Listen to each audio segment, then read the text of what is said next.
Hi, hello, and welcome to the 8th episode of the Stage Manager Supply Co. podcast.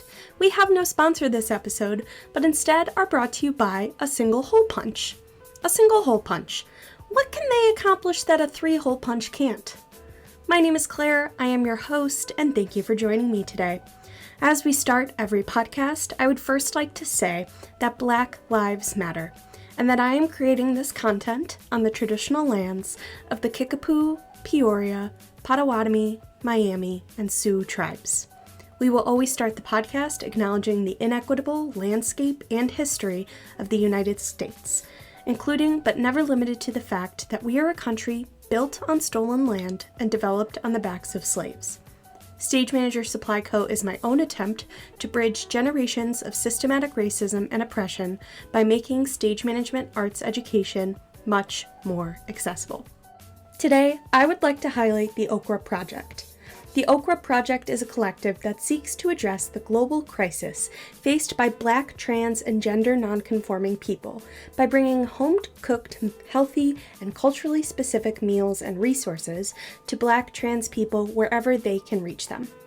Based on individual donations, the Okra Project pays Black trans chefs to go into the homes of Black trans people to cook them a healthy and home-cooked meal at absolutely no cost. For those Black trans folks currently experiencing homelessness or whose homes cannot support the chef's cooking, the Okra Project has partnered with institutions like Osborne Association and other community spaces to deliver foods.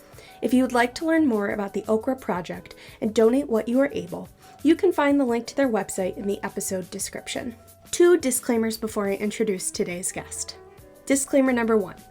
The views and opinions expressed in this podcast are those of the host and the guest, and do not reflect the official policy or position of any other agency, production, organization, employer, or company. Disclaimer number 2. The host does not presume to be any sort of singular voice for stage management or stage managers.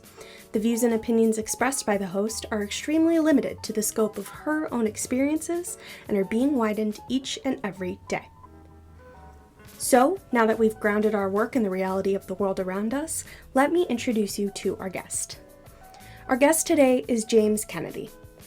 James is a multidisciplinary theater artist based in New York City. As a playwright, composer, and director, his work has been produced and presented by Actors Theater of Louisville, the Humana Festival of New American Plays, the Washington National Opera, the Kennedy Center, the Williamstown Theater Festival, the Museum of Fine Arts in Boston, and Superhero Clubhouse, among others. In addition to his freelance work, he is currently the composer in residence with Playing for Others in Charlotte, North Carolina, and has spent 6 summers as the Artistic Associate for Education and Outreach at the Orchard Project. James is also known for his inspiring Twitter account, @JamesHolid, where he pens iconic tweets like, "I've had multiple margaritas and I love Julie Taymor." As I do with so many of my guests, I met James at Williamstown, where we worked together as production stage manager and musical director on a Community Works production, and bonded over James's love of Cats the musical. James, thank you so much for joining me today. It's my pleasure. Thanks for having me. Anytime. How are you holding up during quarantine? You know, I am doing as well as any of us are, I think.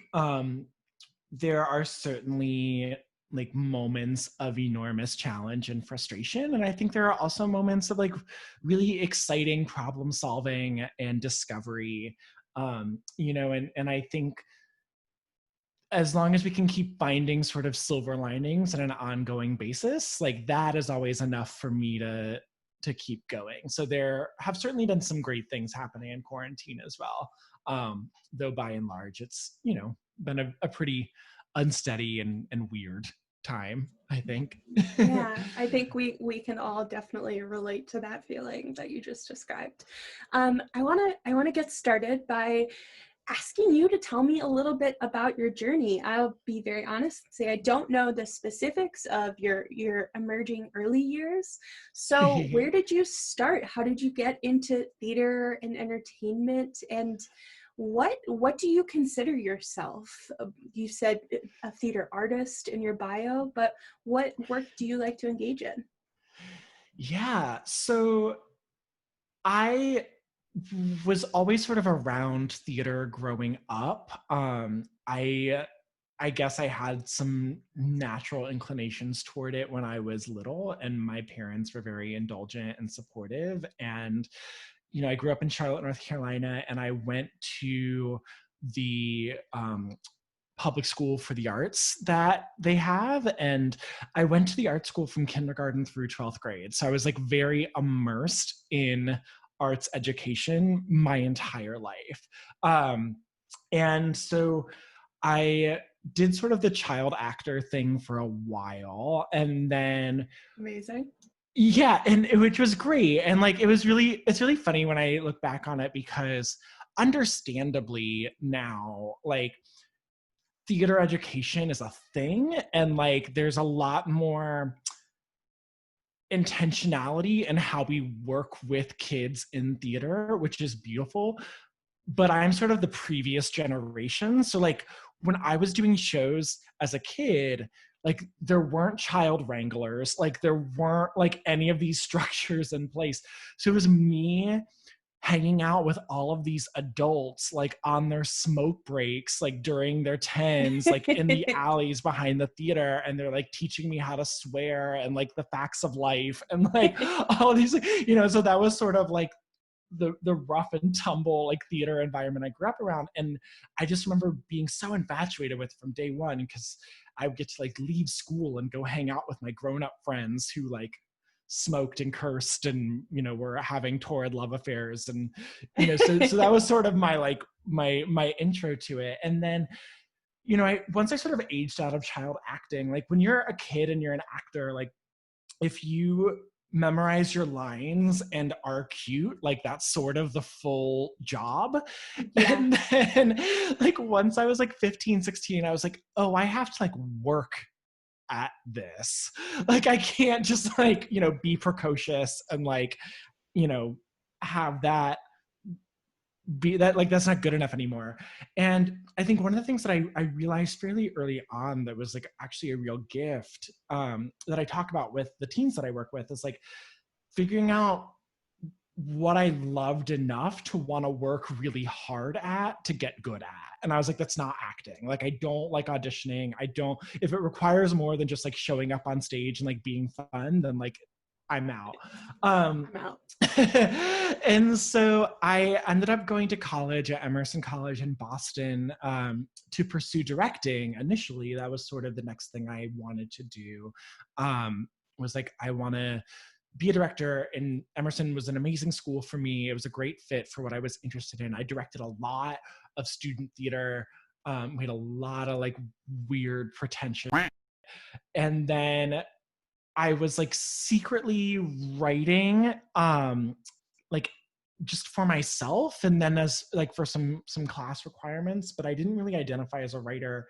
But I submitted a one act to a student produced festival, and it was selected, and that was my first time like sort of realizing that, oh, maybe this is something I wanted to do. And then I started writing more and more. And then once I graduated college, I realized that like it's really hard to pursue directing as a profession early on, because there's not a lot of self-sufficient work you can do to sort of perfect that artistry. And I have a lot of admiration for my director friends, especially early career, who sort of want to go down that path. But I realized that, oh, writing is something I can do on my own time for me. I can do it every day. I can really engage with it.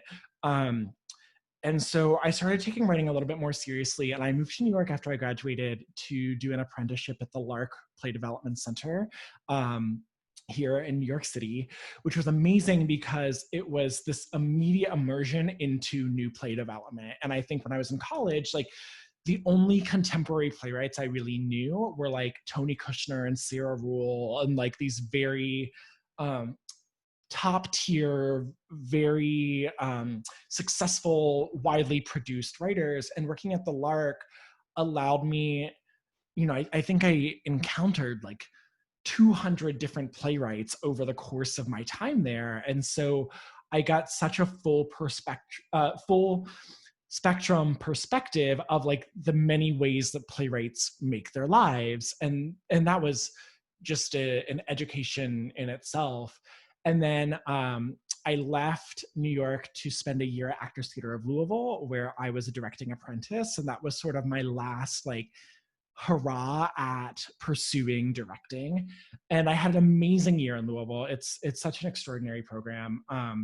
Directed a lot, and sort of realized by the end of it, like, this is not for me. And I still feel guilty about that, I think, in a way, because I was given all of the resources of that educational moment. But it also was really important for me to sort of get to work at an amazing laureate company. I was assisting, Tony nominated, like, brilliant directors.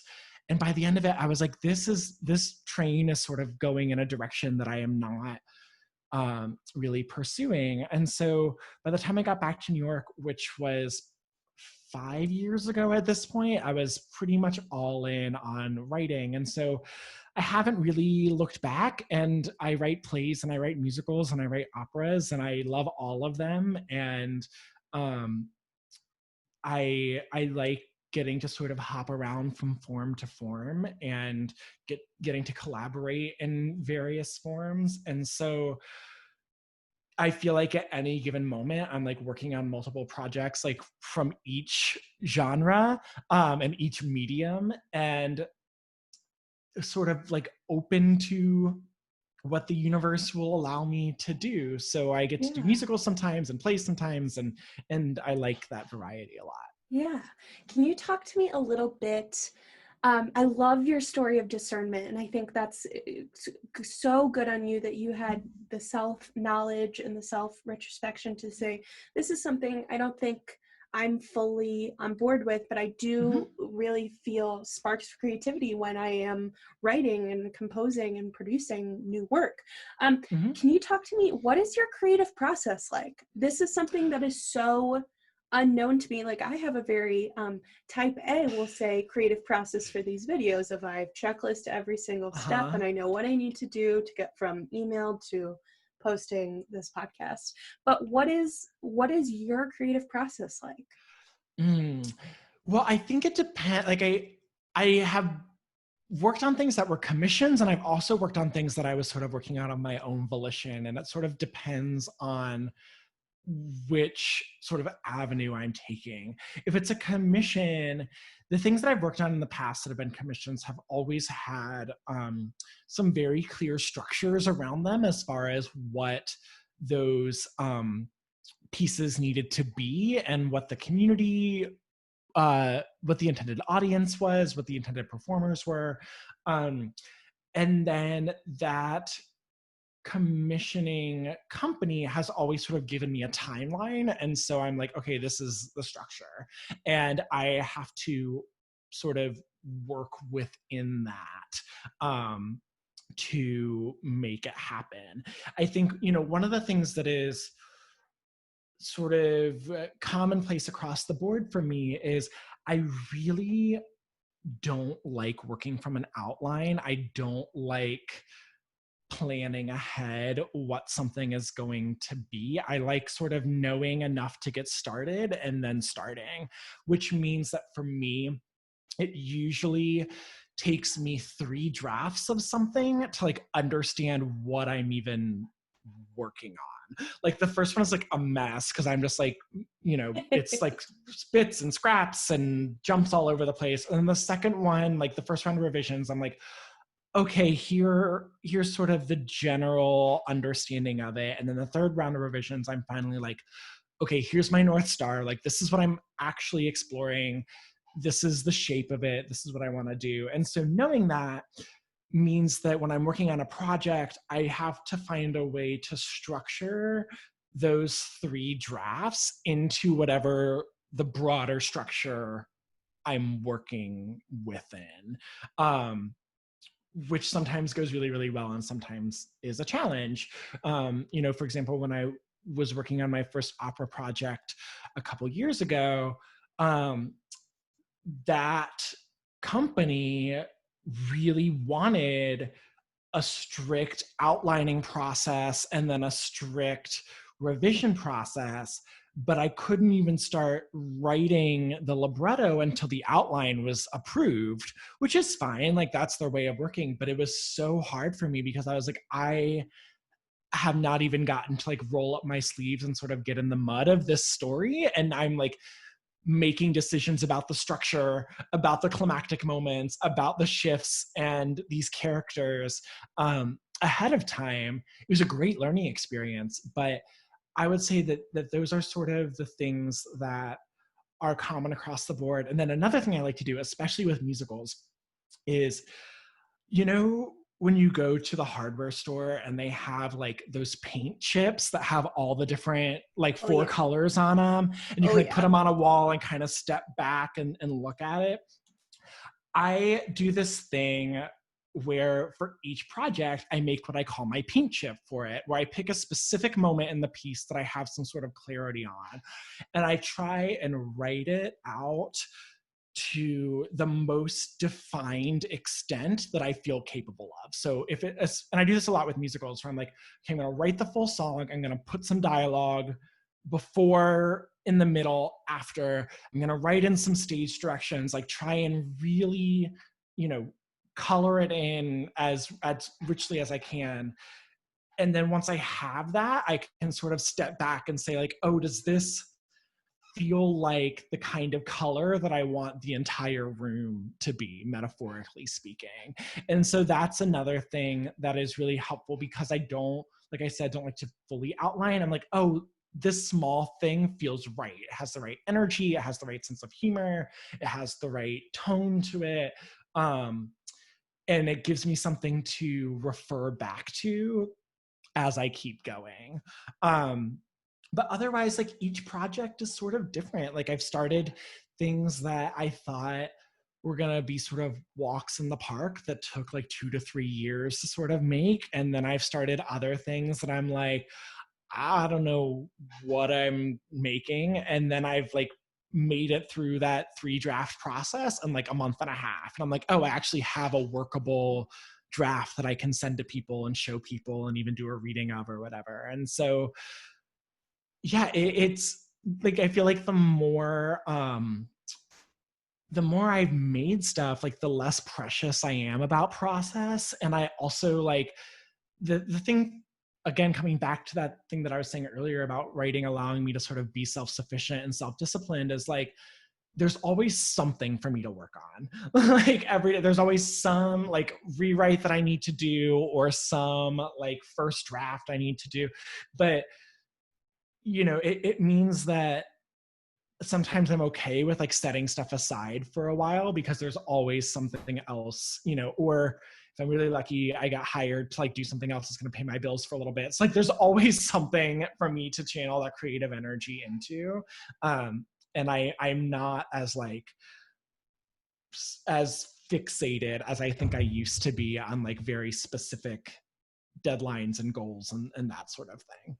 Yeah, there's so much good in there. And I want to highlight for stage managers, like, as I was listening to your process of rewrites and editing and how you go through and refine your work, I mean, I think about that even in the microcosm of, you know, doing a new musical in a room, and how your playwright or your book writer, how your music team like to implement changes. And if it's helpful for a playwright to try a bunch of different new things in one day, or does the playwright like to hold on to changes until they're completely sure about what's going to be the best, you know, the best choice for them in the moment. So that is, I think, something we should all keep in mind as stage managers listening to this.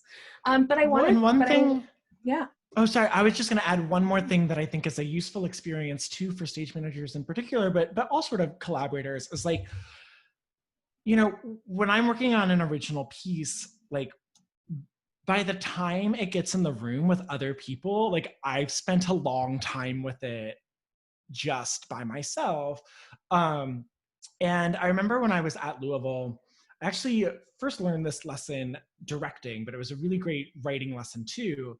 Was like I was working on a new play and the playwright was in the room with me. And we did the first read through. And immediately the playwright was like, I want to change this, this, and this. And I'm rewriting this and switching these pages and blah, blah, blah, blah. And I finally had to sort of pull them aside. And I said, well, what draft of your script are we reading from in our cold read? And they said something like the 7th or the 8th draft of it. And I was like, cool. These actors are giving you the first draft of their performance. So I would caution you to let them get a couple of tries in before we have a little like rewrite fiesta. And that was such an important lesson for me as well as a writer of like giving the other collaborators in the room the time to sort of also get oriented in something that like was living in my head as an idea for a year and then was living as drafts for like another 2 years. And so by the time a stage manager or a director or actors or designers get their eyes on it, there's this sort of catch up that has to happen that I think is actually a really beautiful part of the development process. But I think that was a lesson that I had to sort of learn myself that I wish someone had talked about, was that as the writer in the room, like there is going to be some patience required as everyone else sort of gets on board. And then eventually it all sort of balances out where there's this shared ownership of the project. And then it gets to the really crazy point where like the stage managers and the actors know your play better than you do, which is always like really thrilling and really weird. But I think learning how to sort of shift gears between, you know, me at my piano by myself for 2 years and then all of a sudden in a room with other people was something that I had to like navigate through a lot of trial and error. Yeah. Again, so much I want to touch on in that one story, but that's a beautiful, beautiful story of letting your first pass for someone else be their first pass. Like, oh, I love it. Because I'm like, I would never bring in like my first draft, right? Like it's a mess. And so I'm like, oh, I have to let everyone else like do their first draft work as well. It's like the first time a stage manager calls something and it's like, yes, exactly. You have to like let them like do that. And the director can't jump down their throats as they're trying to call something for the first time, right? Like we all have to, I just think everyone is owed their opportunity to like have their messy first draft moment. Yeah, exactly. My call script might look like pencil and hieroglyphics, but I promise you, to me, it makes sense. Yes. And I'll type it up tomorrow, and then it'll make sense if I get, you know, hit by a truck and someone else can do it. I want to kind of touch on something you said of, you know, sometimes I have to put a project aside to, you know, do something that's going to pay the bills. And I know that you've worked in multiple different titles and positions. I mean, for instance, when I met you, James, you were working as the music director for, quite honestly, the most pivotal community works production Williamstown has ever seen. I'm saying it. How do you kind of balance, you know, creating your own work with taking jobs that are also in the realm of theater, but may not necessarily be maybe what your passion is at that moment? Yeah, I mean, I think part of that comes from just more life experience as I've gotten older, where, you know, at first I was like, oh, I can't do that. Like if, you know, I'm saying yes to one thing means sacrificing something else. And while that's often true in some way, it's not necessarily true in like the deep, profound way that I think I used to assume it was. I remember when I was like, you know, leaving New York to go to Louisville, and I was like, why am I leaving New York for a year? Like, what is, you know, what am I missing by doing that? And then I left and had a great time when I came back, and it was like no time passed at all. And so I think, you know, I am at a point in my career right now where I get to write a lot, and that's great. But like, I have gaps in my year. I have gaps in my income that need to be filled. Um I'm not like chasing away opportunity, if that makes sense. Like maybe there will come a point in my career where I am, but right now I'm kind of like, oh, these are like, the maybe 2 writing gigs I have a year, and then that still leaves like 9 months for the rest of the year. Um, so yeah, I think you know, when I look at other opportunities, I mean, the first thing is I think I've always had a pretty strong sense of adventure. And so if it feels like there's something cool and exciting, and that was one of the things that was so exciting to me about working at Williamstown last summer, was like the sense of adventure of having had such admiration for that place and community works in particular. And, I had sort of identified it a couple years earlier as like, oh, maybe someday, like that sounds like something that I would love to do. And then the opportunity really sort of came out of the blue. And so, I guess the universe was listening to me 4 years ago.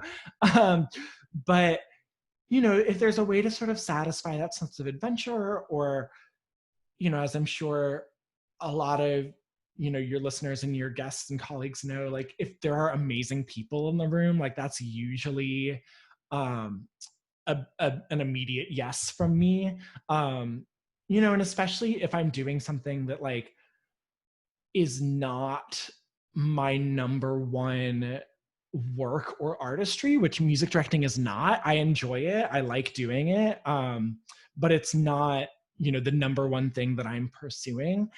But if it's a cool project with awesome people, then I will music direct anything, And so I think,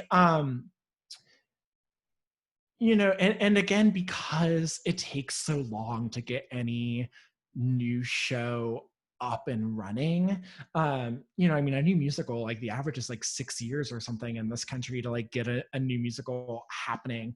um, and so to take a 5-week music directing conducting gig in the middle of that, like I have learned that it doesn't feel like as big a deal in the long run. I think that was a really crazy sort of learning adjustment I had to make after college. Was like, when you're an undergrad, you're like, what show do you want to do? Sweeney Todd, great. It's going to be next semester, and these are your audition dates. And like, it's like 7 months from like proposal to like you're done with Finished performances. product. Like everything happens so quickly. And then I got out of college, and I'm like, oh, if I want to like, get a slot at Dixon Place or whatever, like, oh, I can't get that for a year from now. Like, what am I going to do in all of that time? Or like, if I get a workshop of something, that's great. The next workshop might not be for another year and a half. Like, what am I going to do in the meanwhile? And so I think, when you're on the outside, I think it's very easy to presume that the projects you admire that other artists have made have had very smooth trajectories. And pretty much universally, that's not the case. And the other thing I think that you and I have in common is that we've worked on projects that like, and we've had opportunities that like a year before we had no idea were like down the pipeline. Yeah, us, 100%. like Williamstown, like found out I was doing it like 2 months before rehearsals started. Cool. When I did the opera project, like the year before it opened, I didn't know it was going to be happening, And so I feel like, again, coming back to this lived experience thing, but I'm now much more willing to sort of trust that like, if I continue to try and do good work and be a good collaborator and put myself out there, like, who knows what other things might happen. Which like, there's no way to sort of like understand that until you start to like get into the professional world a little bit.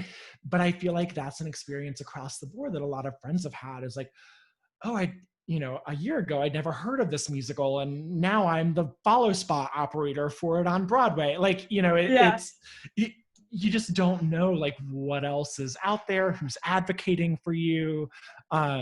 It's a little cheesy, but I always come back to this Oprah quote where she defines Yes. luck as opportunity meets preparedness. And I think about that all the time of like, how can I be prepared to seize the opportunities that come my way? Because that just feels like what most of my life has been professionally. It's like, oh, I didn't know, when I was at Louisville, I wrote a 10-minute play that was produced in the Humana Festival, and they never produced an apprentice's work while that apprentice was still there. And I had no idea, that that was even in the cards. I had no idea that staff members were advocating for me. And then I literally got a contract in my inbox for a Humana run of a play, and I was standing in line at a Starbucks to get a latte, and I'm scrolling through my email and had to take a breather because I'm oh, What? this out of the blue production contract happens. That never happens in life. But thinking about having these experiences, I'm oh, okay, let me just be open and diligent and prepared, and somehow or other it all sort of shakes out into a life. And that doesn't mean that there aren't 4-month stretches of time where I'm playing piano for children's birthday parties to pay my bills, because that happens too. Oh yeah. But that's sort of the undercurrent of the more exciting stuff that is also happening at the same time. Yeah, and you're continually improving and putting in the work, which I think is so admirable. And something that you mentioned a little bit is having people advocate for you. So who in your life, who are your mentors? Who are people that are advocates for James Kennedy? That's such a great question. I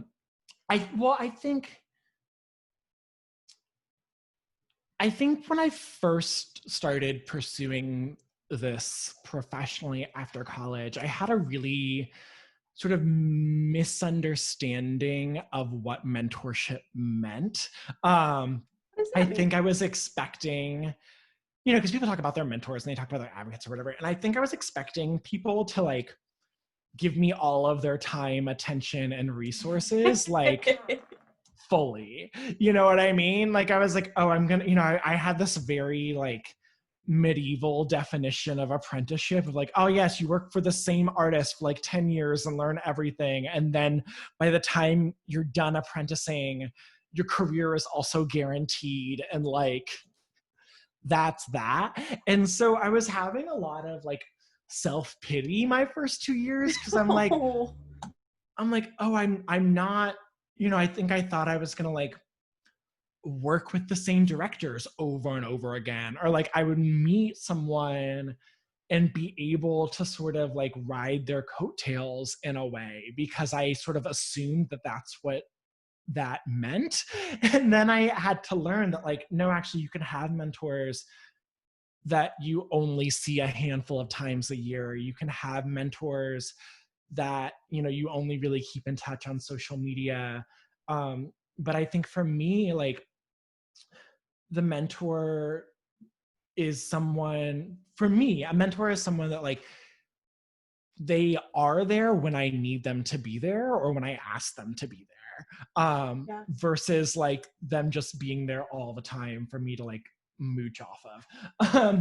So, I think, well, and two things I want to say. So I have the mentors who are sort of beacons above, who are just sort of infinite in their wisdom. Les Waters is a mentor of mine. He was the artistic director of Actors Theater of Louisville when I was there, and continues to be someone I turn to for advice. P. Carl, who used to be at Arts Emerson and is a writer and advocate in Boston, is also someone I turn to. Amelia Ben-Susan, who was the chair of my college program and is now the artistic director of Hartford Stage, is someone that I turn to. And a lot of those folks, I met in very formal situations. I was a student in their class, where I was an assistant for them on a project. And learning to sort of let that relationship grow organically over many years, I think was also an important lesson for me, because I was like, oh, we're going to work together on one project for 3 months, and then you're going to be like all in on Team James, and like, we'll do whatever I need you to do. And I'm like, that's actually not how it works. It comes from constant engagement, constantly showing up, constantly being present. And eventually, you know, relationships just take time to form. But I think the other thing that's just amazing to me now is that I have so many mentors and advocates who are also peers and friends. Yeah.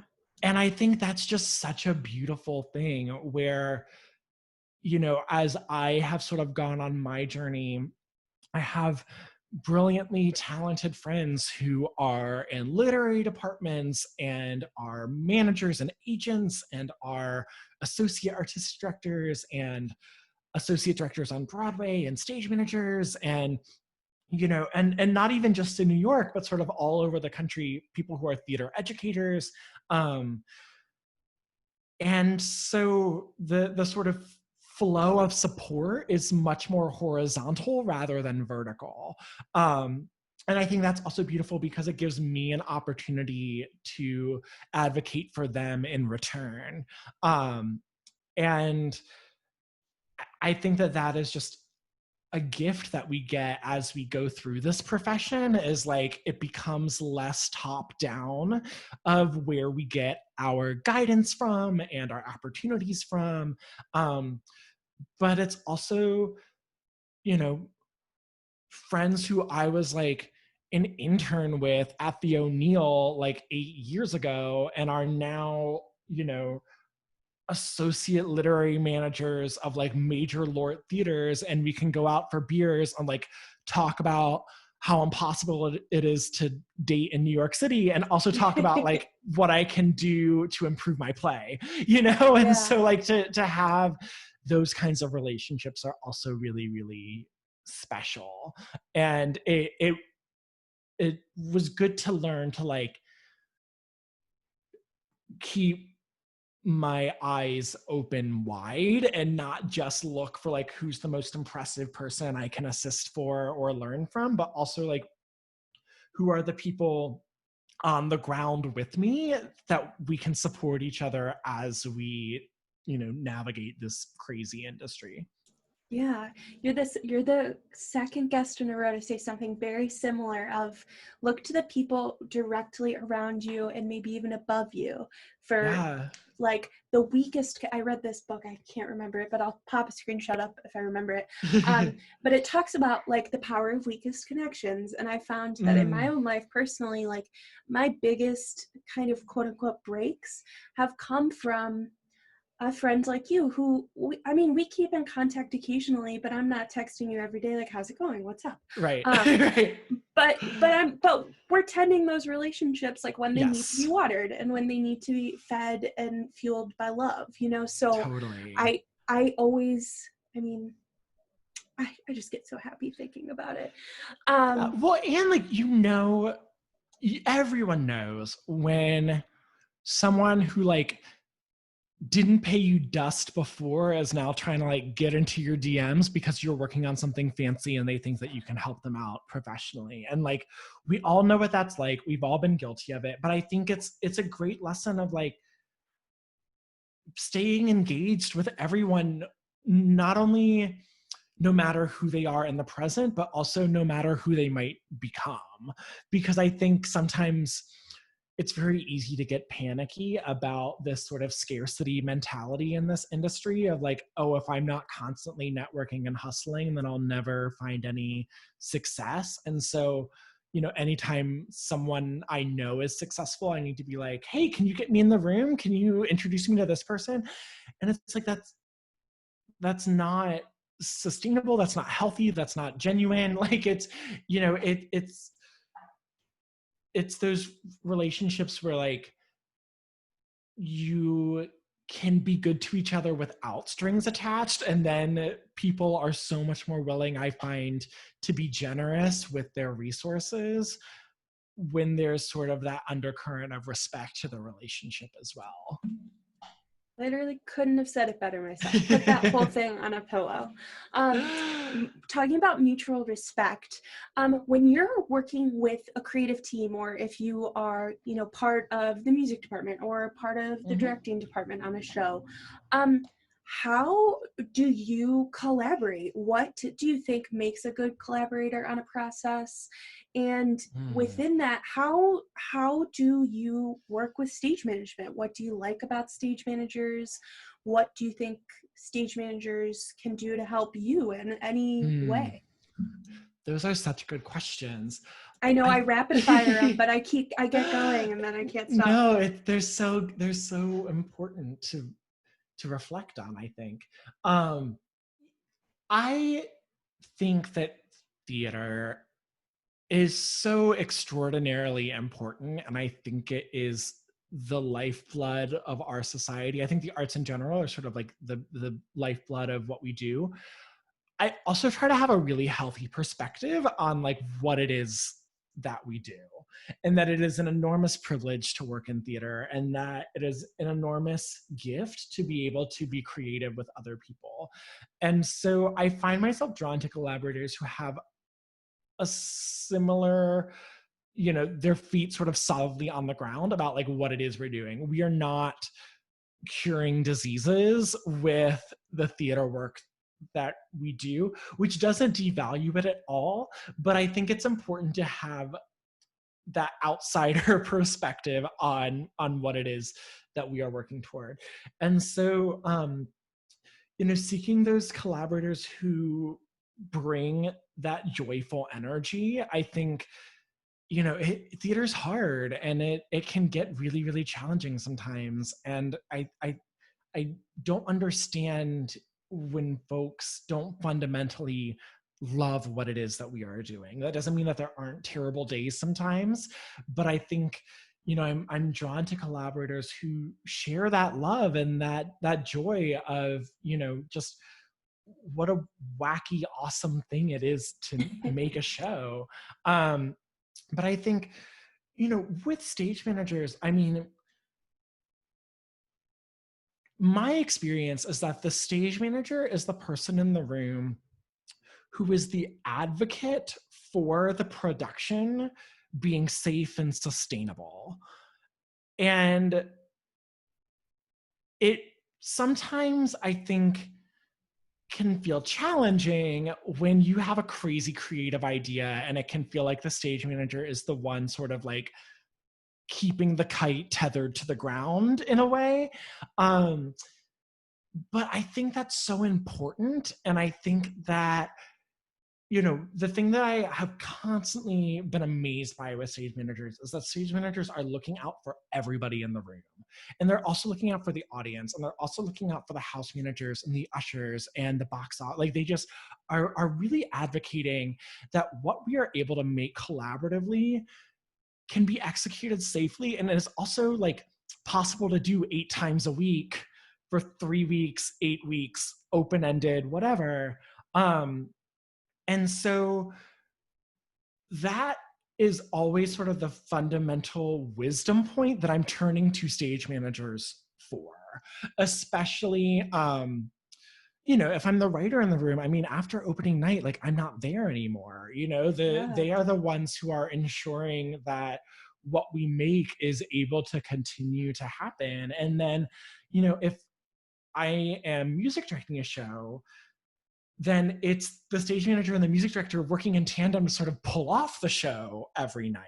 Like we are sort of the two making sure that the timings are consistent, that the cues are consistent, that if we need to adjust or vamp because someone forgot a line or dropped a prop or a set piece breaks or whatever, like, we're the ones who sort of can react in a calm way and sort of keep the ship going where it needs to go.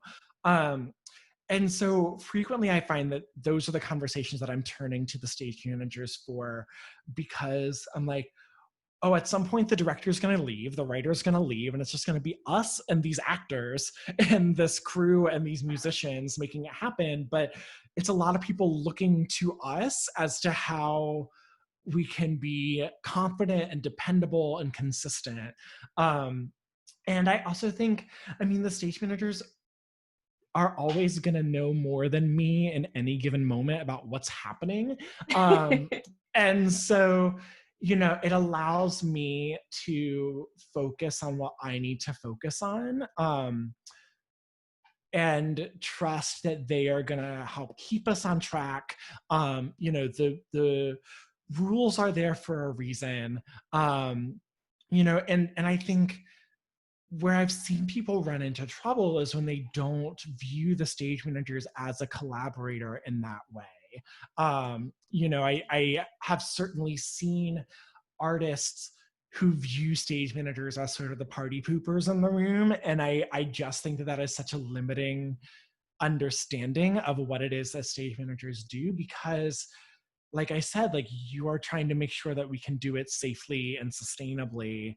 And oftentimes, you know, and I don't want to put words in your practice, but I feel like stage managers are trying to get the ideas to a point of yes, with those safety and sustainability questions taken under consideration. So it's not like, oh, I'm saying no because I think it's a terrible idea. It's like, no, I'm saying no because I have concerns about the feasibility, the safety for actors, the Yeah. safety for the crew, whatever.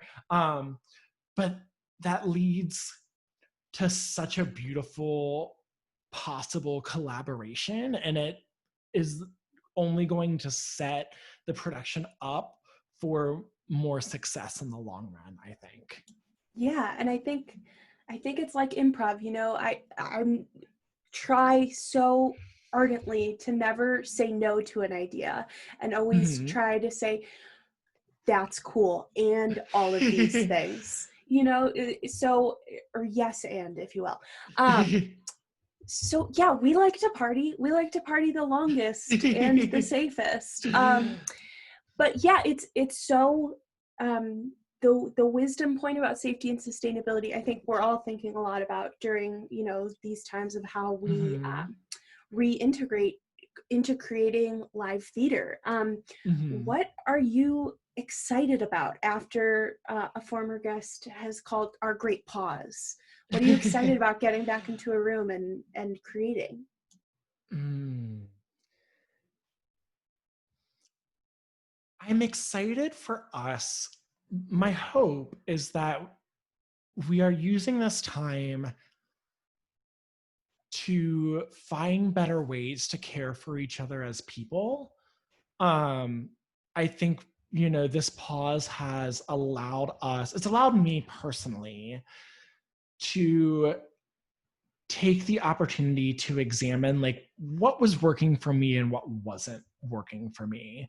um what are the things that I feel like I want to return to, and what are the environments or projects or low pay grades or, you know, what have you, that I'm actually frankly uninterested in returning to. And so I think if we can all think about those things and also think about like how we can be better leaders, how we can be better advocates, how we can be better listeners, I think we can emerge from this prepared to treat each other better.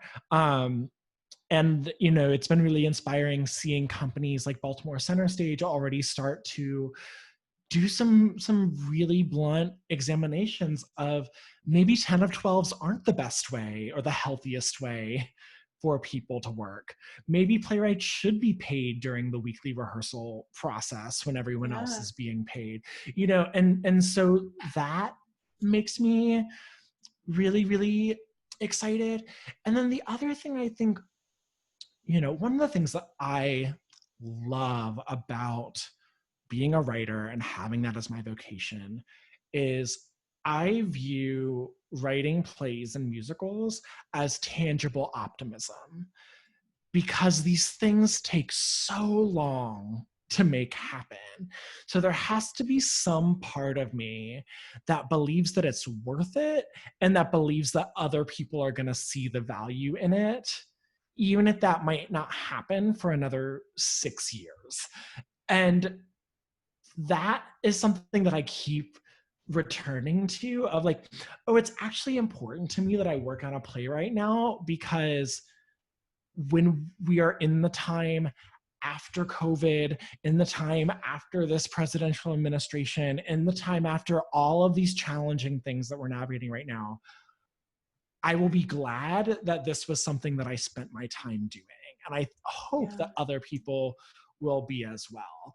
And so my hope that when we return from this great pause is that we are able to sort of reorient ourselves to that tangible optimism, that we have come back to the theater because we love it and we miss it and we value it and we value the people that we make it with and we value the audiences that we make it for.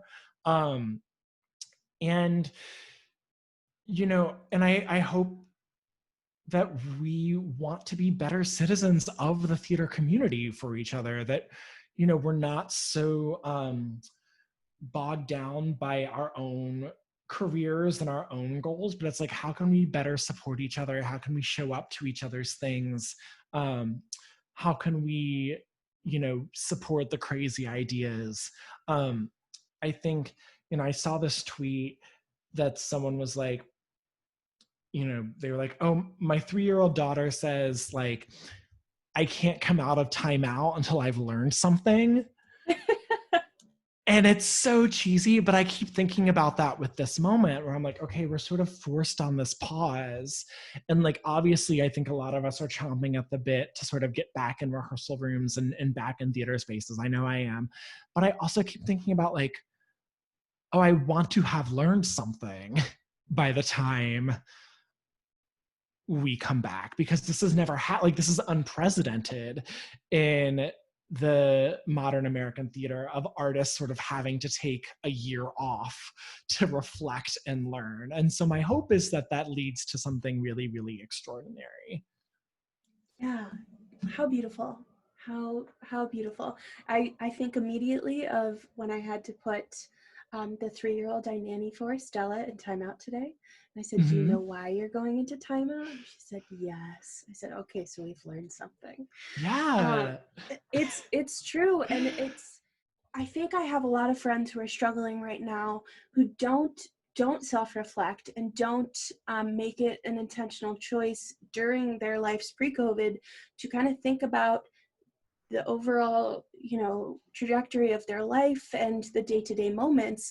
And it kind of created this crisis of identity for many people at the beginning of COVID, when you were forced to, everyone was literally forced to stop, and all you have are your thoughts and feelings about things you may have not ever thought deeply about, but have just let passed through. So I'm excited to see what work comes out of this time period. But I'm more excited about how we engage as citizens of the theater community and citizens of our theater world right now, because I think that is, you know, those people are who I identify as like, you're a collaborator in humanity and in, you know, the theater world.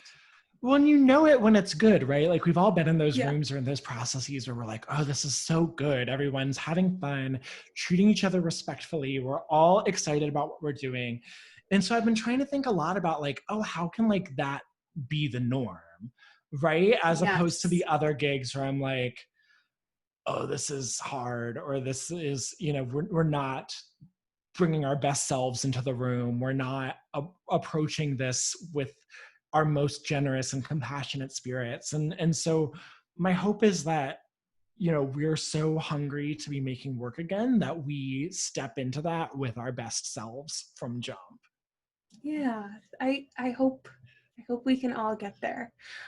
James, I want to wrap up our discussion today by asking you to share any story about any production, past, present, or future, that you have a fun story you'd like to share. Well, I think, you know, when I look at the work that I like to make, I describe it as, I like to make work that sort of sits at the intersection of accessibility and artistry, in the sense that I think it's important as a writer and as a creative to be respectful of the time that artists put in to get good at what they do, right? So Yeah. it is valuable to write something that requires, that singers have a little bit of training to do, or musicians have a little bit of training to do. Like, I think that is an honorable thing. And, the actors can like really sort of play to their muscles that they spent years of study trying to do. But at the same time, I also want to work on work that like anyone with the passion and interest in their heart is able to step in to that work. And I find the projects that are most joyous are when it's sort of one foot in both worlds. We're like, yeah, it's like, this is hard. Like doing a show is hard. Doing a musical and an opera is hard. But also like, we're going to do it. And like, even if you've never done it before, we'll find a way to like get you the resources you need to be able to do this with confidence. And so that's one of the reasons that I love doing projects like Community Works at Williamstown, like the work I do with high schoolers in North Carolina, where we do an original musical every year, and most of those teens have never performed on stage before, where we sort of say like, yes, this is hard. It's going to require you to like learn a crazy harmony or like learn some weird dance steps or whatever, but like we're all invested in making this good. And so the things that always stick out to me that I love are the first times that performers who are perhaps new to singing get to sing in harmony together, because it's always a really special and like very funny moment. And I think especially when we did Community Works last summer, and that was a cast of like 82 or something bananas, and the first time that we put the harmonies at the end of the opening number together, and I would say, a solid 50% of the folks in that room had never sung with 81 other people. Yeah. And it was such an exciting, everyone was so proud of themselves. Everyone cheered. Like it was such an affirming moment. And I think, when we're able to tap into that at the first rehearsal, like that to me never gets old. Like when we opened the show and did the performances, when we would get to that moment, like it was still beautiful for me, because it represented that first moment that we had at the very first music rehearsal. And so like, it's funny in a way, because it's like kooky, because it's like, oh yeah, we're all like doing a musical and we're all singing together. And like, it's always like just a laugh riot of being in a room with people making a show. But when I look back at the work that I've done and the work that I hope to do, it's those moments of people who might not have thought that they had a place within a choir singing 5-part harmony, and then you find a place for them and like help them stand tall in that place.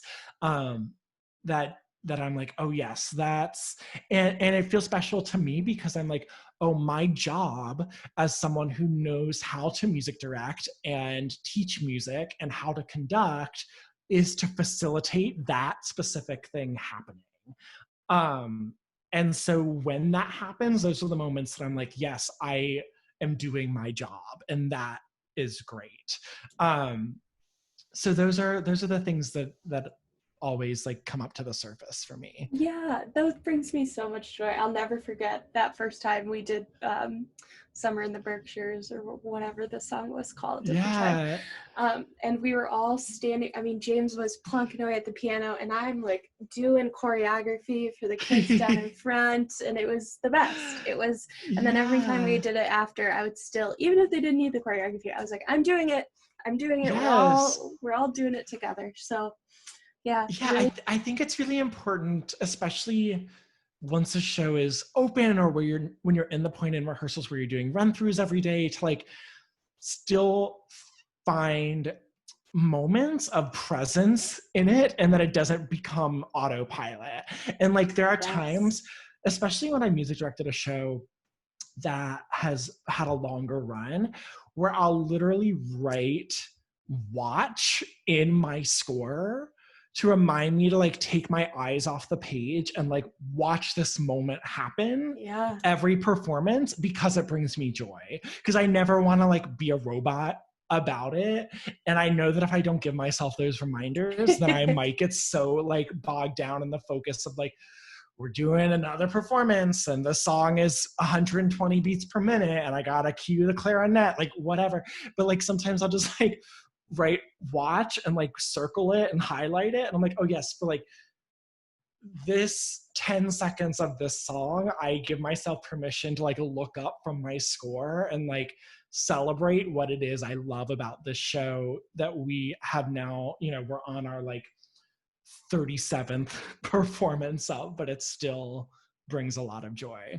Yeah, how fitting to end on an unwittingly stage management tip as well, of not getting bogged down in your score and making sure to look up. James, thank you so much for talking to me today. I feel so rejuvenated and so inspired. With that, we have come to the end of episode 8 of the Stage Manager Supply Co. podcast. Once again, brought to you by Single Hole Punches. Single hole punches. Has anyone ever tried using 3 at once? We could definitely be onto something here. A huge thanks to James for sharing his experiences with me, and a huge thanks to you for listening. I am still on my eternal quest to become the Howard Stern of arts education, and one day I hope I will get there. And maybe one day get a studio that isn't my childhood bedroom, who's to say? Again, if you would like to signal boost or support the Okra Project, their website will be linked in the episode notes. If you enjoyed this podcast, please feel free to rate, review, and subscribe to us on your chosen podcast platform. Thank you again for listening, and I will catch you on the next one. Bye!